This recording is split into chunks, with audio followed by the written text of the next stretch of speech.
Bismillahirrahmanirrahim. Assalamualaikum warahmatullahi wabarakatuh. Alhamdulillahi nahmaduhu wa nasta'inuhu wa nastaghfiruh wa na'udzu billahi min syururi anfusina wa min sayyiati a'malina. Innahu may yahdihillahu fala mudhillalah wa may yudlil falan tajida lahu waliyyan mursyida. Nashhadu an la ilaha illallah wahdahu la syarikalah wa nashhadu anna Muhammadan abduhu wa rasuluh sallallahu alaihi wasallam la nabiyya ba'da ma ba'd. Allahumma rabbi shrah li sadri wa yassir li amri wahlul 'uqdatam min lisani yafqahu qawli. Baik, ini adalah video pengantar untuk mata kuliah kita baca kitab usul fikih, di mana insya Allah kita akan menggunakan kitab Al-Wajiz fi Usulil Fiqhi Al-Islami, Al-Madkhal, Al-Masadir, Al-Hukmu Asy-Syar'i, Ta'lif Al-Ustaz Dr. Muhammad Mustafa Az-Zuhaili. Di mana insya Allah pada semester ini kita akan memulai pada halaman yang ke-41 dengan topik utamanya mengenai lamhah tarikhiyah an usulil fikhi nash'atu ilmi usulil fikhi wa tatawwurihi, ya. Yang kalau kita artikan adalah gambaran secara historis tentang usul fikih, ya. Mulai dari nasy'ah, ya, bagaimana pertumbuhan ilmu usul fikih dan juga perkembangannya. Nah, dalam hal ini untuk pertemuan yang pertama, ya, berupa penyampaian tentang kitab yang akan kita baca dan bagaimana teknis perkuliahan, ya, di mana perkuliahan kita adalah setiap hari Selasa jam 14 siang sampai jam 16. Nah, karena selama Ramadan ini tidak memungkinkan saya hadir di kampus, kita akan melaksanakan perkuliahan secara online, dan ini adalah untuk pertemuan yang keduanya, ya. Kita akan membaca dimulai dari topik pembahasan mengenai gambaran secara historis bagaimana pertumbuhan ilmu usul fikih dan perkembangannya.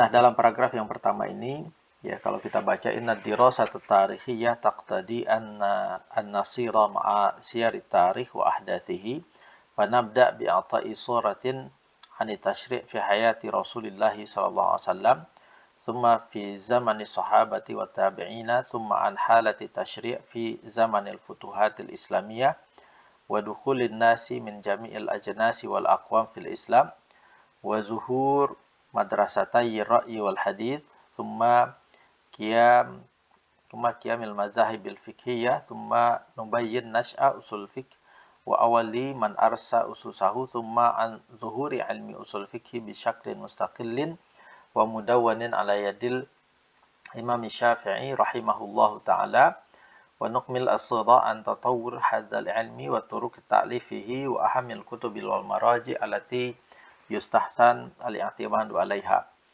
Jadi dalam paragraf yang ini penulis menjelaskan bahwa studi sejarah menghendaki kita untuk menggali bagaimana perjalanan sejarah dan perkembangannya, utamanya mengenai ilmu usul fikih, ya. Diawali fanabda bi'ata surah an-tashri', ya. Kita awali dengan memberikan gambaran bagaimana proses tashri', ya, proses penurunan syariat atau proses bagaimana syariat itu dikenal oleh umat Islam, ya, berupa hukum-hukum yang bersifat amali baik di bidang muamalah ataupun di bidang ibadah, ya.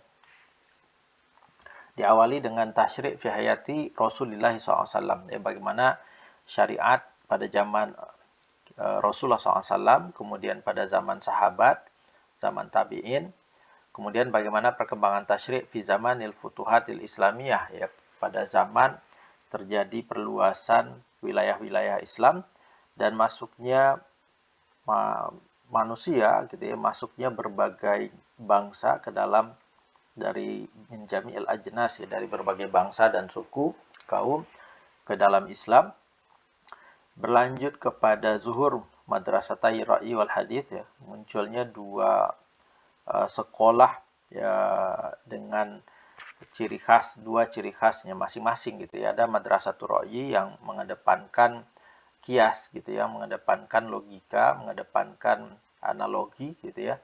Kemudian ada madrasatul hadis, ya, yang mengedepankan menggali hukum itu dari bagaimana masyarakat mempraktekannya berdasarkan hadis Rasulullah SAW.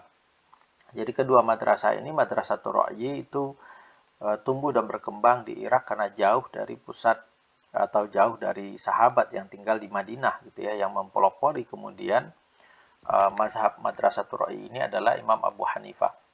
Sementara Madrasatul Hadis kita kenal itu dikembangkan, dipelopori oleh Imam Malik karena beliau tinggal menetap di Madinah berdasarkan praktek sahabat di Madinah. Berlanjut kemudian pembahasannya adalah Qiyamul Mazahibil Fiqhiyah. Kemudian summa nubayyin nas'ata usul fiqh wa awaliman arsa ususahu. Munculnya disiplin ilmu usul fikih dan siapa yang merancang fondasinya gitu ya. Kemudian an zuhuri ilmi usul fiqh bisyaklin mustaqillin. Kemudian bagaimana disiplin ilmu usul fikih berdiri sendiri dan dikarang oleh Imam Syafi'i rahimahullah taala. Wa nukmil as-sura, kemudian kita jelaskan bagaimana gambaran perkembangan disiplin ilmu usul fikih dan cara penyusunan ilmu usul fikih gitu ya. Dilanjutkan dengan ahamul kutub al-maraji, kitab-kitab dan referensi yang mu'tamad gitu ya dalam bidang ilmu usul fikih ini. Nah, teman-teman yang dirahmati Allah Subhanahu wa taala, untuk pertemuan yang kedua ini kita membahas sedikit tentang tasyri' fi hayati Rasulullah sallallahu alaihi wasallam. At-tasyri'u fi hayati Rasulullah sallallahu alaihi wasallam. Al-wahyu huwa masdaru tasyri'i fi hayati Rasulullah sallallahu alaihi wasallam. Fa kana Jibril alaihi salam yunazzil bil ayati wal ayataini wa surataini hasba muqtadayatil hajat at-tasyri'iyyah lil ummah an-nasyi'ah. وحسب حصول تدرج في تشريع وحسب المناسبات التي كانت تقتضي معرفة حكم الله تعالى في القضايا. Jadi dijelaskan bahwa wahyu adalah sumber utama syariat pada masa Rasulullah SAW dan malaikat Jibril membawa wahyu berupa satu ayat atau dua ayat, berupa satu surat atau dua surat gitu ya, sesuai dengan kebutuhan muqtadayatul hajat ya, kebutuhan terkait hukum-hukum syariat bagi umat ketika itu. Kemudian juga berdasarkan usul tadarrud fi tasyri' ya, ada prinsip sedikit demi sedikit tadarrud ya. Tadarrud itu aspek bertahap dalam menurunkan syariat Islam kepada umat. Kemudian juga ada hasbal munasabat alati kana taqtadi, ada berdasarkan berbagai peristiwa-peristiwa yang peristiwa itu kemudian menghendaki untuk mengetahui hukum Allah Ta'ala fil qadaya ya, pada berbagai keadaan, pada berbagai kondisi ataupun berbagai persoalan yang dialami oleh umat ketika itu. Berikutnya dijelaskan wa kullama da'atil hajatu ila tathbitil aqidati aw tahzibin nafsi aw tarsikhil akhlaq aw bada'i ibadatin kana al-wahyu yanzilu lisaddi hadhil hajat fi tarbiyati wa tawjihi Rasulullah SAW wa sahbihil kiram wa man ittasala bihim ya. Setiap ada kebutuhan untuk menguatkan keyakinan, menguatkan akidah, atau tahzibin nafsi, atau untuk melatih jiwa, melatih hawa nafsu, melatih kepribadian gitu ya. Wa tarsih au tarsikhil akhlak, atau menanamkan akhlak, menanamkan perilaku, menanamkan adab ya. Au bada'i ibadah, atau memulai suatu ibadat ya. Hal itu pada zaman Rasulullah SAW kan al-wahyu yanzil ya, wahyu itu turun lisad di hazil hajat ya, untuk menutupi kebutuhan-kebutuhan ini ya. Apa saja kebutuhannya? Yaitu tadi tathbitul akidah wa tahzibin nafs ya, menguatkan akidah, menguatkan keimanan, menguatkan keyakinan tentang Allah sebagai Khalik ya, tentang keimanan berkenaan dengan malaikat, kutub ya, kitab-kitab Allah atau wahyu yang diturunkan oleh Allah Subhanahu wa taala kepada umat-umat terdahulu, atau menanamkan perilaku akhlak dan moral gitu ya. Maka itu diawali dengan adanya wahyu yang turun untuk menutupi kebutuhan tersebut. Dalam kerangka fitarbiyati, mendidik dan mengarahkan Rasulullah SAW dan para sahabat ya. Kemudian siapapun yang terkait yang berhubungan dengan Islam pada waktu itu, yaitu Rasulullah SAW dan juga sahabat gitu ya, sebagai orang-orang yang menerima wahyu pertama sekali dan bagaimana mereka menerapkannya dalam kehidupan sehari-hari. Selanjutnya wakadza kana tasyri'u yanzil bitadarruj fi tahrimil muharramat wa fardil wajibat wa bina'i sarhil mujtama' al-islami bi iqamatil ilaqa al-islamiyah allati tunazzim ilaqatal muslim bi nafsihi wa ilaqatal muslim bi akhihi muslim wa ilaqatal ummatil islamiyah bil umamil kafirah wa ilaqatid daulatil islamiyah bi ghairiha ya. Wakadza, dan demikian juga adalah syariat itu turun secara bertahap dalam hal apa? Tahrimil muharramat, ya, dalam menyampaikan pengharaman hal-hal apa yang diharamkan dalam agama kita, wa fardil wajibat, atau dalam hal mewajibkan hal-hal yang ditetapkan oleh Allah Subhanahu wa taala dilaksanakan. Wa bina'i sarhil mujtama' al-islami bi iqamatil ilaqatil islamiyah allati tunazim gitu ya. Dan juga berdasarkan kebutuhan masyarakat muslim dalam melaksanakan hubungan secara islami, ya, baik dalam konteks tunazim ilaqatal muslim binafsihi, ya, seseorang dengan dirinya sendiri bagaimana bersikap, bagaimana menjalani kehidupan sehari-hari, ya kita ada panduan-panduan terhadap diri kita sendiri gitu ya. Atau hubungan seorang muslim dengan saudaranya sesama muslim, ilaqatal muslim bi akhihil muslim. Atau hubungan yang lebih makruh, ilaqatal ummah, ya, hubungan umat Islam dengan umat yang tidak Islam. Wa ilaqatad daulah, hubungan negara Islam dengan negara yang bukan Islam. Disitulah kemudian tasyri' diturunkan secara bertahap gitu ya, untuk memenuhi keperluan atau sebagai dasar penetapan hukum-hukum yang berkaitan antara lain hubungan manusia dengan yang lainnya, ada hubungan manusia dengan dirinya sendiri, dengan orang lain, umat Islam dengan umat non-muslim yang lain, atau negara Islam dengan negara lainnya. Kemudian wa kanat tanzilul waqi'atu bil muslimin au yu'rad as-su'al ala Rasulullah SAW fayatil wahyu mabniyan mubayyinan al-hukma fi dzalika ya. Jadi ada banyak peristiwa terjadi pada umat Islam ya, atau ada pertanyaan yang disampaikan kepada baginda Rasulullah SAW. Nah, peristiwa yang perlu kemudian panduan hukumnya, atau ada pertanyaan tentang hukum yang sengaja disampaikan kepada Rasulullah SAW, maka untuk menjawab hal itu semua, ya'til wahyu mubayyinan. Ya, maka datanglah wahyu mubayyin sebagai penjelas gitu ya bagi hukum terkait dengan baik itu peristiwa atau baik bagi sebuah qadhiyah yang ditanyakan oleh sahabat kepada baginda Rasulullah SAW. Berikutnya fatasyri'u kana mu'tamadan ala nususil Qur'anil Karim atau ala sunnati ar-Rasulillah sallallahu alaihi wasallam. Ya, bahwa syariat itu bergantung kepada nas-nas atau mu'tamid ya. Karena mu'tamid dan dia bergantung berdasarkan kepada nas-nas Al-Qur'anul Karim atau kepada sunnah baginda Rasulullah SAW melalui ya kalau sunnah ya, ataupun mengenai kandungan Al-Quran itu melalui fatwa. Fatwa itu pandangan Rasulullah SAW, fatwanya Rasulullah SAW yang langsung disampaikan kepada umat gitu ya. Dalam hal ini tentu baginda Rasul kita yakini apapun yang beliau sampaikan itu adalah wahyu dari Allah Subhanahu wa taala ya, sesuai yang disampaikan wa mayantiqu anil hawa in huwa illa wahyu yuha. Tidaklah Rasulullah itu menyampaikan atau berbicara berdasarkan hawa nafsunya, tapi adalah wahyu yang diturunkan kepada beliau. Atau melalui apa? Qadha fi khusumah ya. Rasulullah SAW menetapkan hukuman, menetapkan keputusan gitu ya, atau solusi atas perselisihan yang terjadi antar umat, atau kalau dalam konteks kehidupan di Madinah tidak hanya antar umat ya, antar muslim dengan Yahudi dan seterusnya.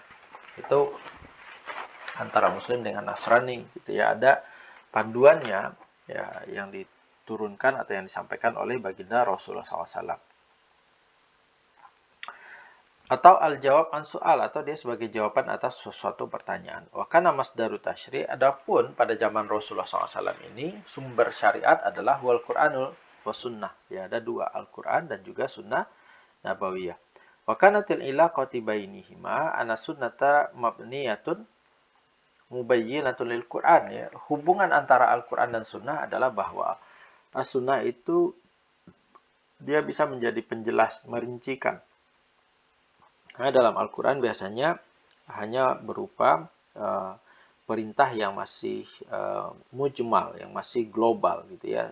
Sementara bagaimana melaksanakannya, apa saja syarat untuk melaksanakannya itu melalui hadis Rasulullah SAW. Baik hadis yang sifatnya qauliyah atau hadis yang sifatnya fi'liyah, ya, atau sunnah yang sifatnya fi'liyah yang dikerjakan oleh Rasulullah SAW, gitu ya.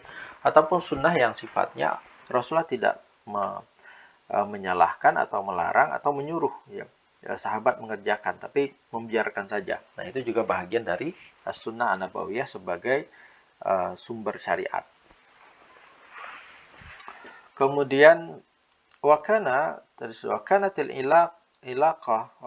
ilaqatu bainihima anna sunnah mubayyinah lil Qur'an karim ya. Sunnah itu sebagai mubayyinah, penjelas gitu ya bagi Al-Qur'anul Karim. Sesuai dengan firman Allah dalam surah An-Nahl, "Wa anzalna ilaika dzikra litubayyana lin-nasi ma nuzila ilaihim wa la'allahum yatafakkarun." Demikianlah kami turunkan pada engkau wahai Muhammad, kata Rasulullah SAW, kata Allah Subhanahu wa taala, peringatan zikr ya, atau Al-Qur'an gitu ya, supaya engkau menjelaskan kepada manusia litubayyana lin-nasi ma nuzila ilaihim, agar engkau menjelaskan kepada manusia, pada umat, pada semuanya apa yang diturunkan pada mereka, dan supaya mereka itu menjadi orang yang mau berfikir. Wala'allahum yatafakkarun.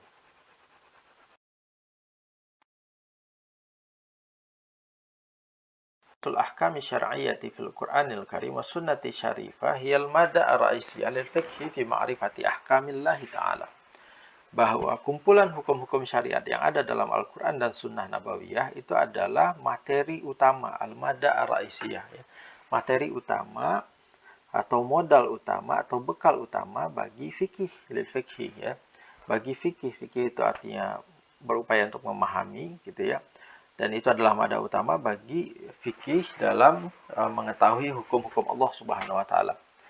Wa tashtamilu fi jauhariha 'alal ususil ammah. Ya, yang dalam kandungannya itu yang mencakup juga prinsip-prinsip yang umum, kaidah-kaidah, prinsip-prinsip mabadi gitu ya, filosofi. Al-usuliyah allati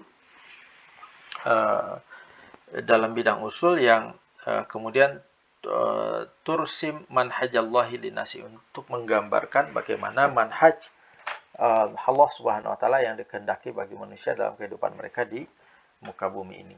Nah, ini topik yang pertama, bagaimana kemudian syariat itu pada zaman Rasulullah SAW, di mana Rasulullah SAW langsung menjadi orang yang menjelaskan wahyu yang diturunkan pada beliau dalam menyikapi berbagai persoalan yang ada di tengah masyarakat gitu ya. Ini yang pertama. Selanjutnya,